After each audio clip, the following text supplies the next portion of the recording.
আজ আমি করছি একটি ক্লে জুয়েলারি। আজকের ক্লে জুয়েলারিটা আমি একটি পাখির ওপরে করেছি। দ্য গ্লোয়িং রেনবোর পক্ষ থেকে আমি সুনন্দিতা আবারও একটি নতুন ভিডিওতে তোমাদেরকে ওয়েলকাম। জুয়েলারিটি করার জন্য আমি প্রথমেই একটি পাখি করে নিয়েছি এবং পাখির ডানা, চোখ সব কিছু করে নিয়েছি। আমি এখানে একটু বড় সাইজের পাখি করেছি, যেটি গলার জন্য, এবং দুটি ছোট্ট ছোট্ট কানের জন্য পাখি করে নিয়েছি। ক্লেটি শুকনো হয়ে গেলে আমি কালার করে নিয়েছি। এখানে আমি কালার করার জন্য ব্যবহার করেছি অ্যাক্রেলিক কালার। এখানে আমি জুয়েলারিটির কালার হলুদ এবং গোলাপির ওপরে রাখার চেষ্টা করেছি।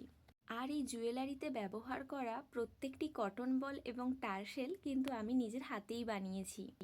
আজকের ভিডিওটি তোমাদের কেমন লাগলো অবশ্যই কমেন্ট করে জানিও, এবং ভিডিওটি যদি তোমাদের ভালো লেগে থাকে তাহলে একটি লাইক করে দিয়ে আমার চ্যানেলটিকে সাবস্ক্রাইব করে দিও।